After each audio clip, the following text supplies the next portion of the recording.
Selamat malam Bapak Ibu Saudari. Kembali lagi ke channel YouTube Fili Halim di vlog baca Alkitab setiap hari. Guys, hari ini kita baca Alkitab di malam hari. Saya mau baca Alkitab di malam hari ya. Ya, baca Alkitab ini tidak menentu ya, mau bisa pagi, bisa siang, bisa sore, bisa malam ya. Hari ini kita akan lanjutkan baca Alkitab kita di pasal 17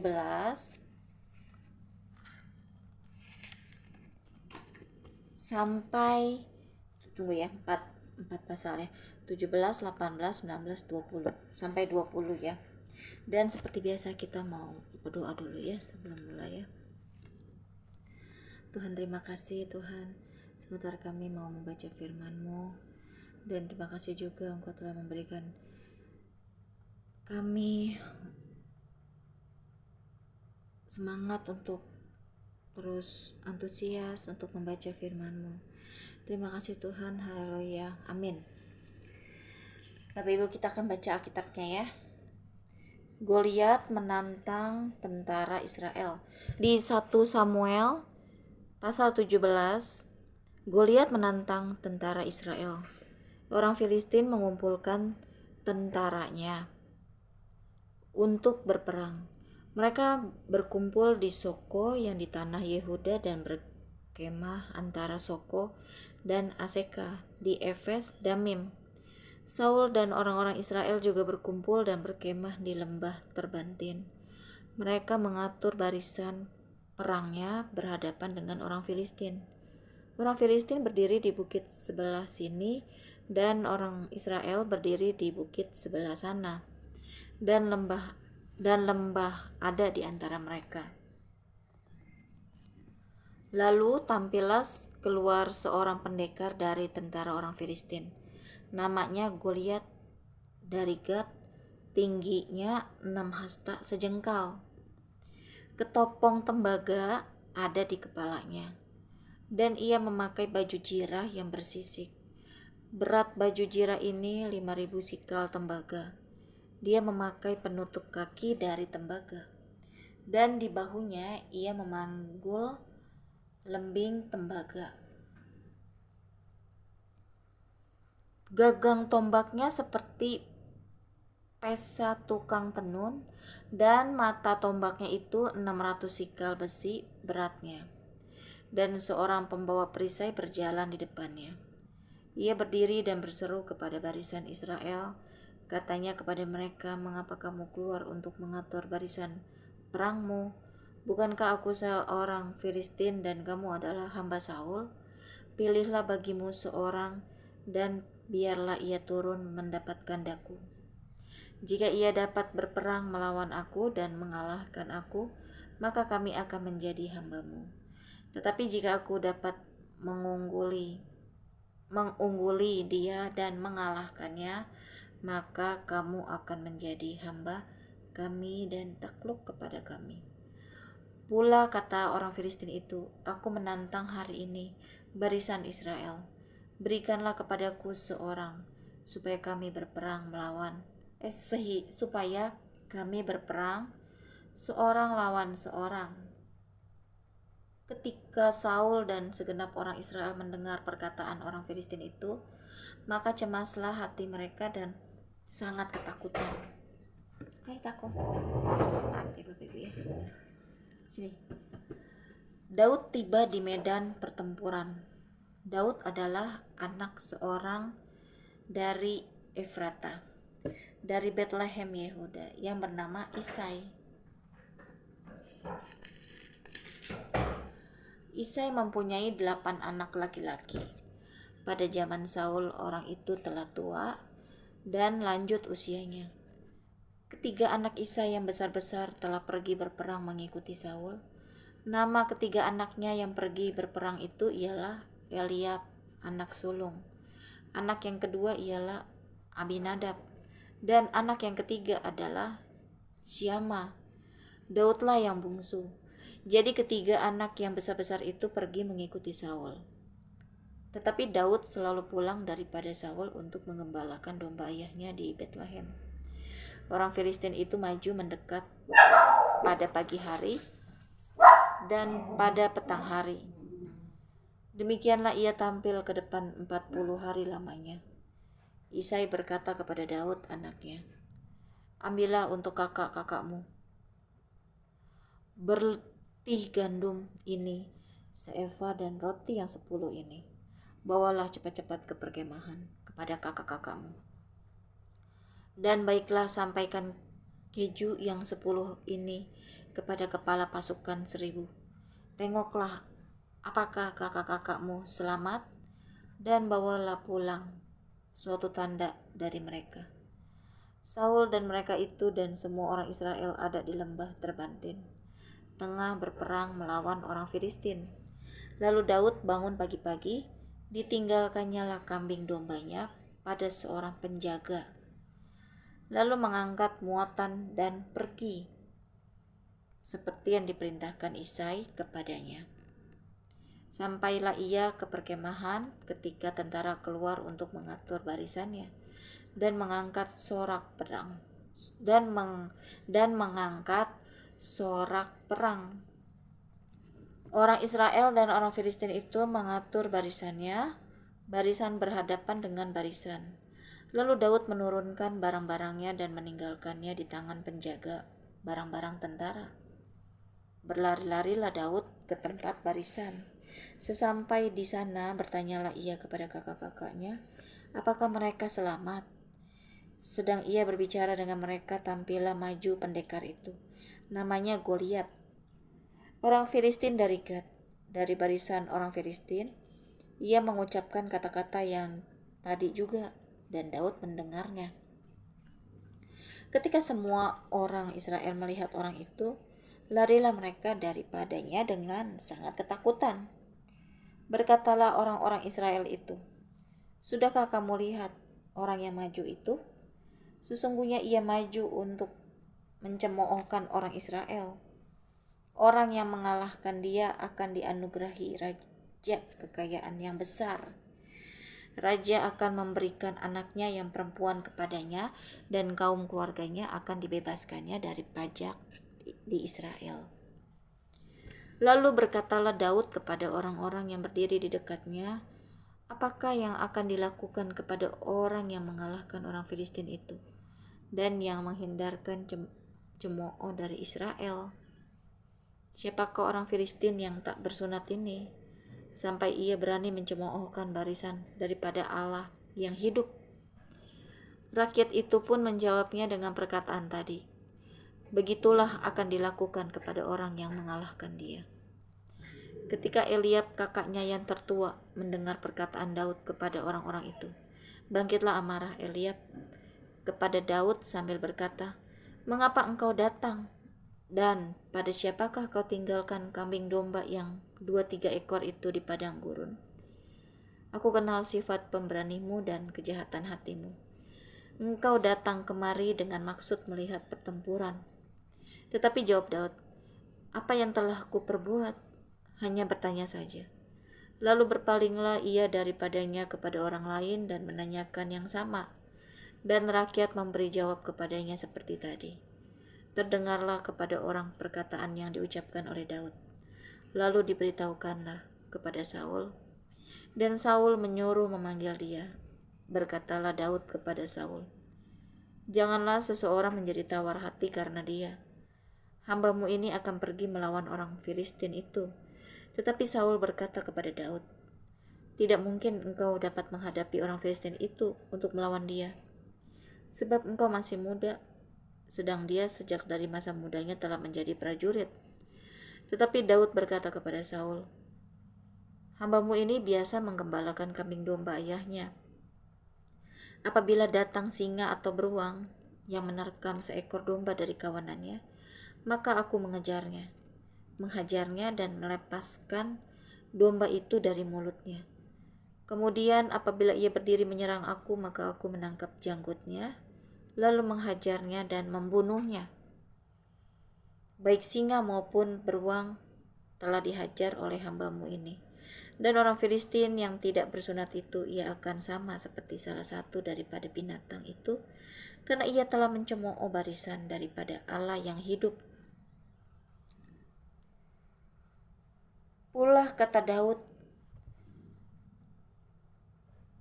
Tuhan yang telah melepaskan aku dari cakar singa dan dari cakar beruang, Dia juga akan melepaskan aku dari tangan orang Filistin itu. Kata Saul kepada Daud, pergilah, Tuhan menyertai engkau. Lalu Saul mengenakan baju perangnya kepada Daud. Ditaruhnya ketopong tembaga di kepalanya dan dikenakannya baju jirah kepadanya. Lalu Daud mengikatkan pedangnya di luar baju perangnya.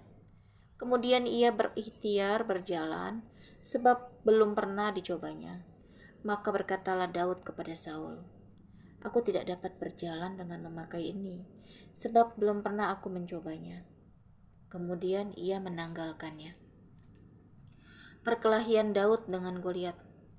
Lalu Daud mengambil tongkatnya di tangannya, dipilihnya dari dasar sungai 5 batu yang licin, dan ditaruhnya dalam kantung gembala yang dibawanya, yakni tempat batu-batu. Sedang umbannya dipegangnya di tangannya. Demikianlah ia mendekati orang Filistin itu. Orang Filistin itu kian dekat menghampiri Daud, dan di depannya orang yang membawa perisainya. Ketika orang Filistin itu menunjukkan pandangnya ke arah Daud serta melihat dia, dihinanya Daud itu karena ia masih muda, kemerah-merahan, dan elok parasnya. Orang Filistin itu berkata kepada Daud, anjingkah aku, maka engkau mendatangi aku dengan tongkat? Lalu demi para allahnya, orang Filistin itu mengutuki Daud. Pula orang Filistin itu berkata kepada Daud, hadapilah aku, maka aku akan memberikan dagingmu kepada burung-burung di udara dan kepada binatang-binatang di padang. Tetapi Daud berkata kepada orang Filistin itu, engkau mendatangi aku dengan pedang dan tombak dan lembing, tetapi aku mendatangi engkau dengan nama Tuhan semesta alam, Allah segala barisan Israel yang kau tantang itu. Hari ini juga Tuhan akan menyerahkan engkau ke dalam tanganku, dan aku akan mengalahkan engkau dan memenggal kepalamu dari tubuhmu.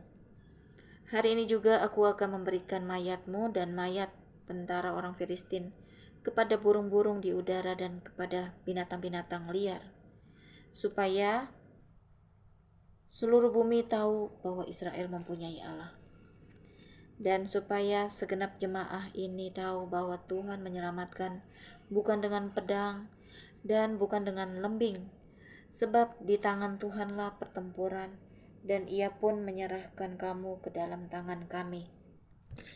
Ketika orang Filistin itu bergerak maju untuk menemui Daud, maka segeralah Daud berlari ke barisan musuh untuk menemui orang Filistin itu. Lalu Daud memasukkan tangannya dalam kantungnya, diambilnya lah sebuah batu dari dalamnya. Diumbannya, maka kenalah dahi orang Filistin itu, sehingga batu itu terbenam ke dalam dahinya, dan terjerumuslah ia dengan mukanya ke tanah. Demikianlah Daud mengalahkan orang Filistin itu dengan umban dan batu. Ia mengalahkan orang Filistin itu dan membunuhnya tanpa pedang di tangan. Daud berlari mendapatkan orang Filistin itu, lalu berdiri di sebelahnya.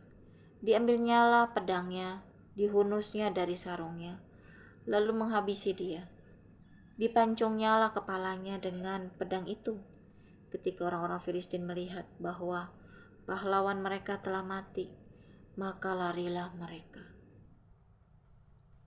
Maka bangkitlah orang-orang Israel dan Yehuda. Mereka bersorak-sorak lalu mengejar orang-orang Filistin sampai dekat Gat dan sampai pintu gerbang Ekron. Dan orang-orang yang terbunuh dari orang Filistin bergelimpangan di jalan ke Saaraim sampai Gat dan sampai Ekron. Kemudian pulanglah orang Israel dari pemburuan hebat atas orang Filistin, lalu menjara perkemahan mereka. Dan Daud mengambil kepala orang Filistin yang dipancungnya itu dan membawanya ke Yerusalem. Tetapi senjata-senjata orang itu ditaruhnya dalam kemahnya.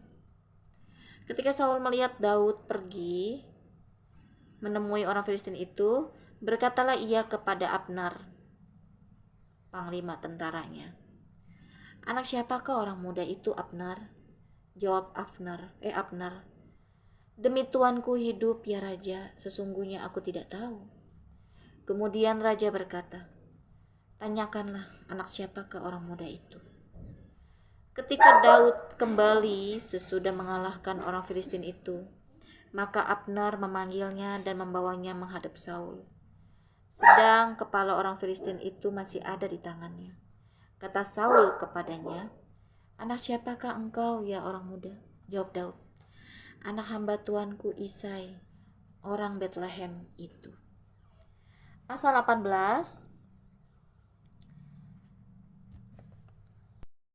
Maaf ya Bapak Ibu, saya permisi minum dulu ya.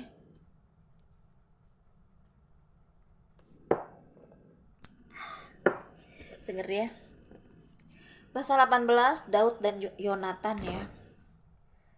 Ketika Daud habis berbicara dengan Saul, berpadulah jiwa Yonatan dengan jiwa Daud, dan Yonatan mengasihi dia seperti jiwanya sendiri. Pada hari itu, Saul membawa dia dan tidak membiarkannya pulang ke rumah ayahnya. Yonatan mengikat perjanjian dengan Daud, karena ia mengasihi dia seperti dirinya sendiri. Yonatan menanggalkan jubah yang dipakainya dan memberikannya kepada Daud, juga baju perangnya, sampai pedangnya, panahnya, dan ikat pinggangnya. Daud maju berperang dan selalu berhasil kemana juga Saul menyuruhnya, sehingga Saul mengangkat dia mengepalai para prajurit. Hal ini dipandang baik oleh seluruh rakyat dan juga oleh pegawai-pegawai Saul. Saul benci kepada Daud. Tetapi pada waktu mereka pulang, ketika Daud kembali sesudah mengalahkan orang Filistin itu, keluarlah orang-orang perempuan dari segala kota Israel, menyongsong Raja Saul sambil menyanyi dan menari-nari dengan memukul rebana, dengan bersukacita dan dengan membunyikan gerincing. Dan perempuan yang menari-nari itu menyanyi berbalas-balasan, katanya, Saul mengalahkan beribu-ribu musuh, tetapi Daud berlaksa-laksa. Lalu bangkitlah amarah Saul dengan sangat, dan perkataan itu menyebalkan hatinya, sebab pikirnya, kepada Daud diperhitungkan mereka berlaksa-laksa, tetapi kepadaku diperhitungkannya beribu-ribu. Akhir-akhirnya jabatan raja itu pun jatuh kepadanya. Sejak hari itu maka Saul selalu saya ulang ya Bapak Ibu ya, ayat 9. Sejak hari itu maka Saul selalu mendengki Daud. Keesokan harinya roh jahat yang daripada Allah itu berkuasa atas Saul, sehingga ia kerasukan di tengah-tengah rumah. Sedang Daud main kecapi seperti sehari-hari.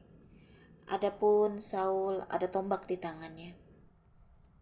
Saul melemparkan tombak itu karena pikirnya, baiklah, aku menancapkan Daud ke dinding. Tetapi Daud mengelakkannya sampai 2 kali. Saul menjadi takut kepada Daud karena Tuhan menyertai Daud, sedang daripada Saul ia telah undur. Sebab itu Saul menjauhkan Daud dari dekatnya dan mengangkat dia menjadi kepala pasukan 1000, sehingga ia berada di depan dalam segala gerakan tentara. Ayat 14, Daud berhasil di segala perjalanannya sebab Tuhan menyertai dia. Ketika dilihat Saul bahwa Daud sangat berhasil, makin takutlah ia kepadanya. Tetapi seluruh orang Israel dan orang Yehuda mengasihi Daud, karena ia memimpin segala gerakan mereka. Berkatalah Saul kepada Daud, ini dia anakku perempuan yang tertua, Merab. Dia akan kuberikan kepadamu menjadi istrimu. Hanya jadilah bagiku seorang yang gagah perkasa, dan lakukanlah perang Tuhan. Sebab pikir Saul, janganlah tanganku memukul dia, tetapi biarlah ia dipukul oleh tangan orang Filistin. Tetapi Daud berkata kepada Saul, "Siapakah aku dan siapakah sanak saudaraku, kaum ayahku, di antara orang Israel, sehingga aku menjadi menantu raja?" Tetapi ketika tiba waktunya untuk memberikan Merab, anak Saul itu kepada Daud, maka anak perempuan itu diberikan kepada Adriel, orang Mehola, menjadi istrinya. Tetapi Mikal, anak perempuan Saul, jatuh cinta kepada Daud. Ketika hal itu diberitahukan kepada Saul, maka ia pun menyetujuinya. Sebab pikir Saul, baiklah, Mikal kuberikan kepadanya. Biarlah ia menjadi jerat bagi Daud. Dan biarlah tangan orang Filistin memukul dia. Lalu berkatalah Saul kepada Daud untuk kedua kalinya, "Pada hari ini engkau boleh menjadi menantuku."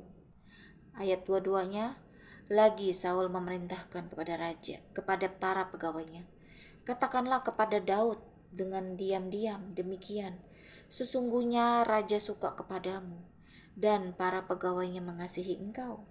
Maka sebab itu jadilah engkau menantu raja." Lalu para pegawai Saul menyampaikan perkataan itu kepada Daud. Tetapi Daud menjawab, "Perkara ringankah pada pemandanganmu menjadi menantu raja? Bukankah aku seorang yang miskin dan rendah?" Ayat 24. Para pegawai Saul memberitahukan kepada raja, katanya, "Demikianlah jawab yang diberi Daud." Kemudian berkatalah Saul, "Beginilah kamu katakan kepada Daud, raja tidak menghendaki mas kawin selain dari 100 kulit katan orang Filistin sebagai pembalasan kepada musuh raja." Saul bermaksud untuk menjatuhkan Daud dengan perantaraan orang Filistin. Ketika para pegawainya memberitahukan perkataan itu kepada Daud, maka setujulah Daud menjadi menantu raja. Waktunya belum genap, tetapi Daud sudah bersiap. Ia pergi dengan orang-orangnya dan menewaskan dari orang Filistin itu 200 orang serta membawa kulit katan mereka. Dan dalam jumlah yang genap diberikan merekalah semuanya itu kepada raja, supaya Daud menjadi menantu raja. Kemudian Saul memberikan Mikal, anaknya, kepadanya menjadi istrinya. Lalu mengertilah Saul dan taulah ia bahwa Tuhan menyertai Daud dan bahwa seluruh orang Israel mengasihi Daud. Maka makin takutlah Saul kepada Daud. Saul tetap menjadi musuh Daud seumur hidupnya.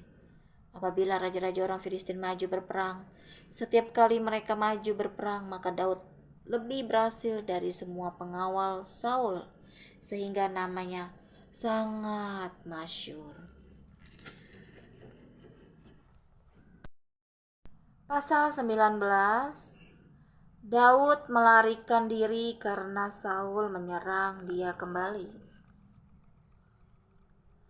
Saul mengatakan kepada Yonatan anaknya dan kepada semua pegawainya bahwa Daud harus dibunuh.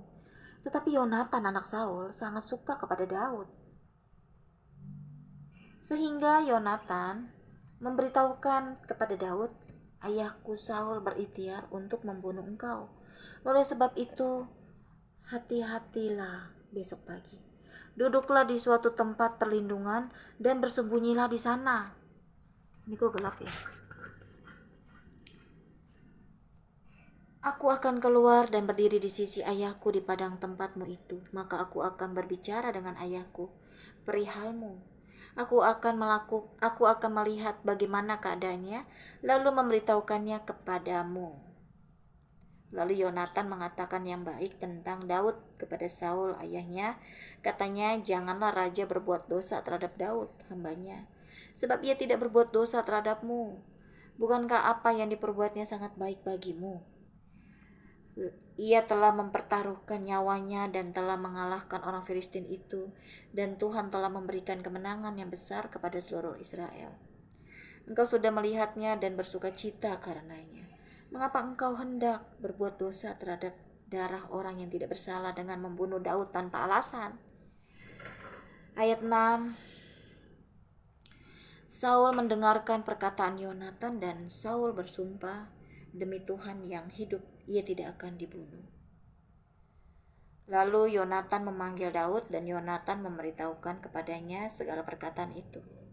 Yonatan membawa Daud kepada Saul dan ia bekerja kepadanya seperti dahulu. Ketika perang pecah pula, maka majulah Daud dan berperang melawan orang Filistin. Ia menimbulkan kekalahan besar di antara mereka, sehingga mereka melarikan diri dari depannya. Tetapi roh jahat yang daripada Tuhan hingga pada Saul.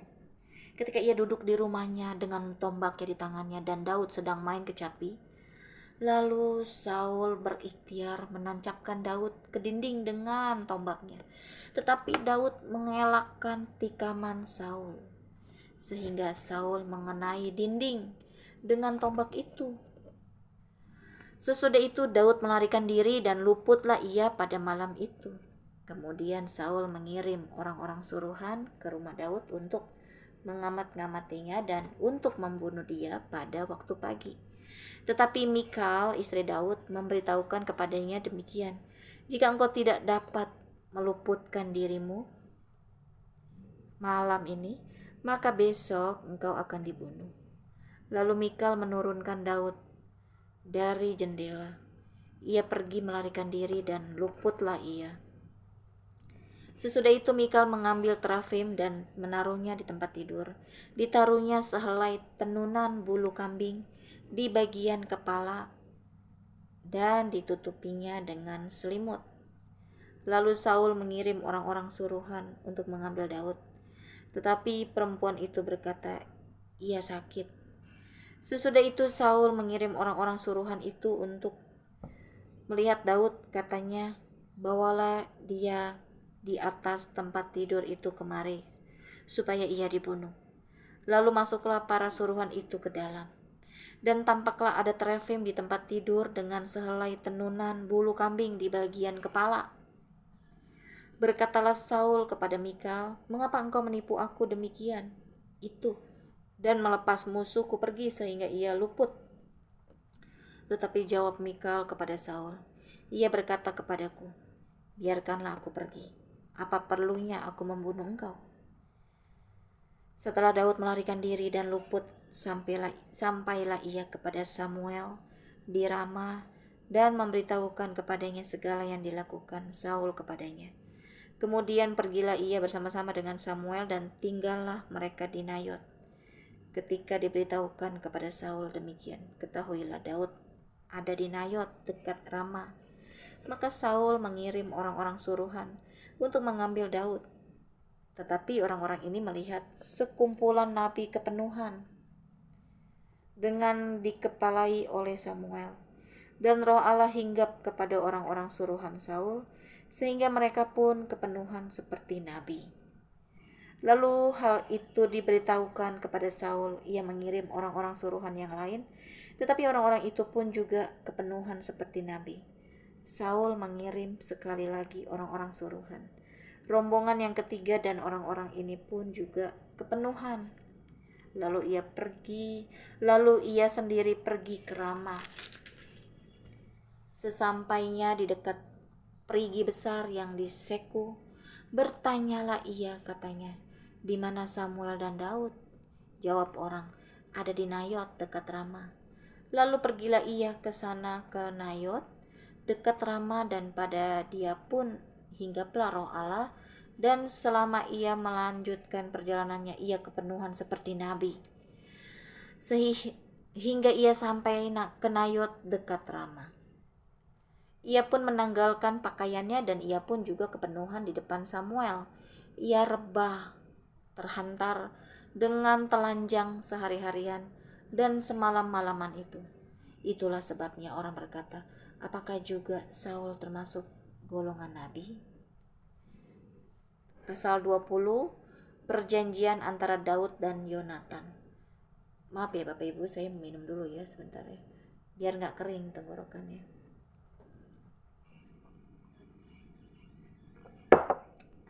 Ya. Kita lanjut ya, perjanjian antara Daud dan Yonatan. Maka larilah Daud dari Nayot dekat Rama, sampailah ia kepada Yonatan. Lalu berkata, apakah yang telah kuperbuat? Apakah kesalahanku dan apakah dosaku terhadap ayahmu, sehingga ia ingin mencabut nyawaku?"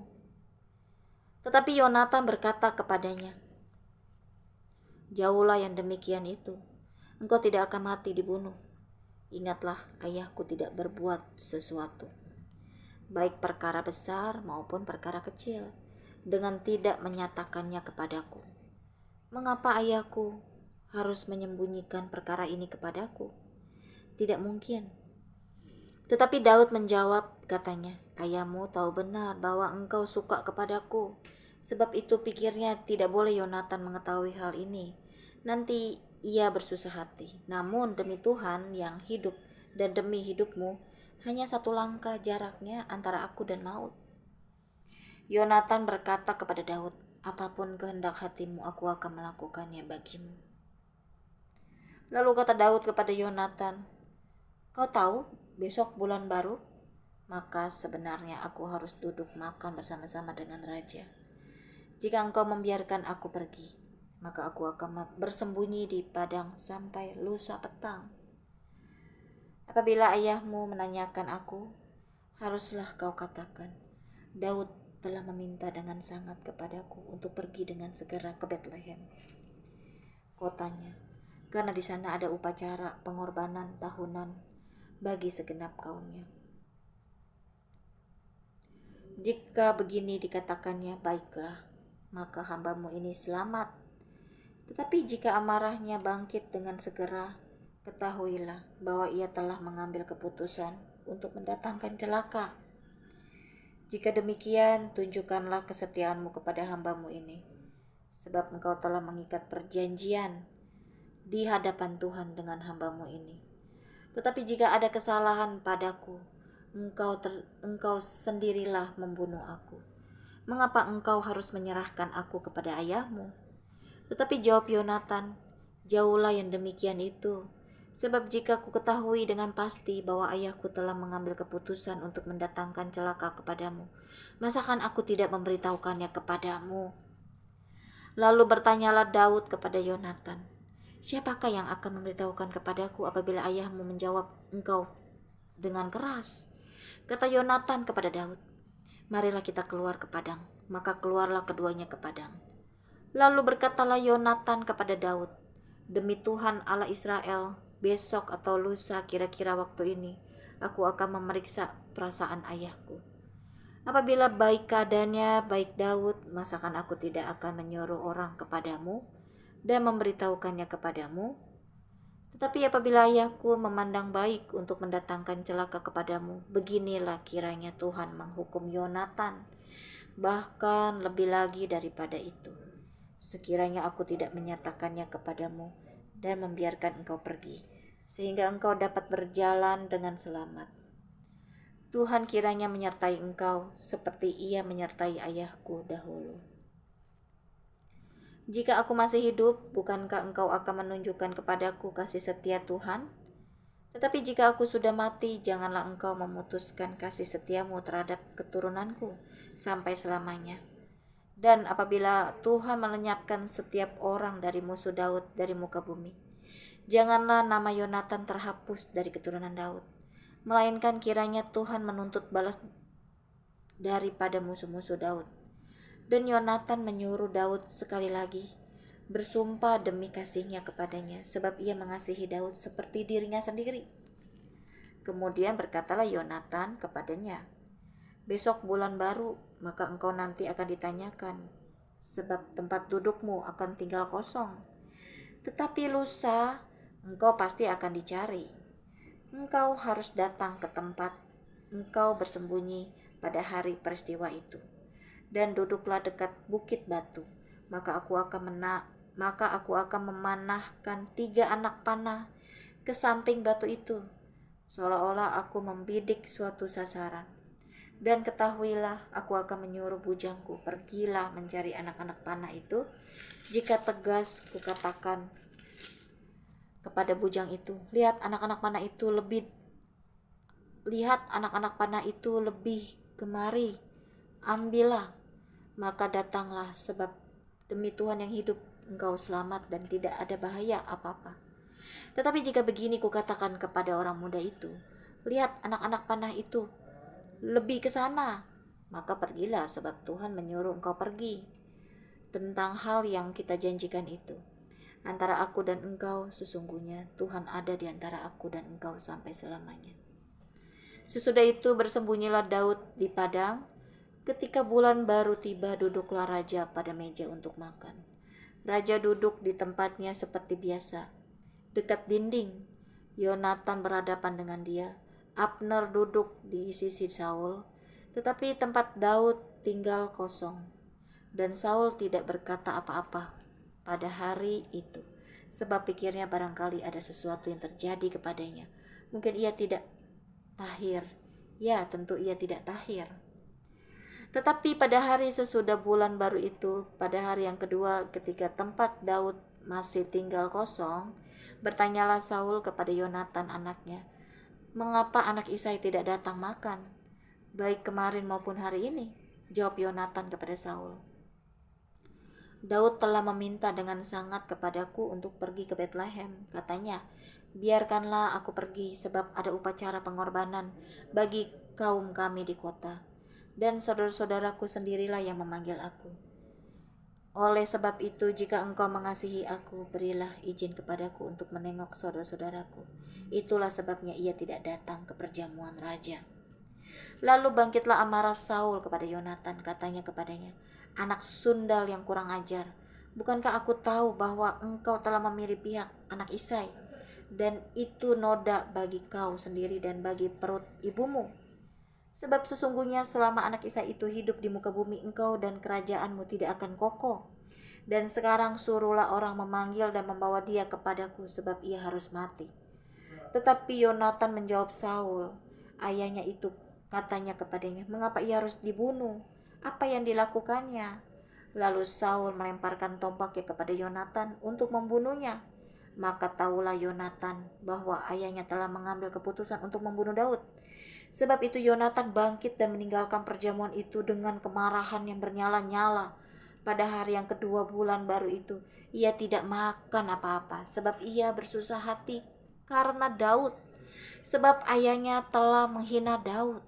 Pada waktu pagi keluarlah Yonatan ke padang bersama-sama seorang budak kecil sesuai dengan janjinya kepada Daud. Berkatalah ia kepada budaknya, "Larilah, carilah anak-anak panah yang kupanahkan." Baru saja budak itu berlari, maka Yonatan melepaskan sebatang anak panah lewat kepala budak itu. Ketika budak itu sampai ke tempat letaknya anak panah yang dilepaskan Yonatan itu, maka berserulah Yonatan dari belakang budak itu, katanya, "Bukankah anak panah itu lebih ke sana?" Kemudian berserulah Yonatan dari belakang budak itu, "Ayo cepat, jangan berdiri saja." Lalu budak Yonatan memungut anak panah itu dan kembali kepada tuannya. Tetapi budak itu tidak tahu apa-apa, hanya Yonatan dan Daudlah yang mengetahui hal itu. Sesudah itu Yonatan memberikan senjatanya kepada budak yang menyertai dia dan berkata kepadanya, "Pergilah, bawalah ke kota." Maka pulanglah budak itu, lalu tampillah Daud dari sebelah bukit batu. Ia sujud dengan mukanya ke tanah dan menyembah 3 kali. Mereka bercium-ciuman dan bertangis-tangisan. Akhirnya Daud dapat menahan diri. Kemudian berkatalah Yonatan kepada Daud, "Pergilah dengan selamat. Bukankah kita berdua telah bersumpah demi nama Tuhan demikian?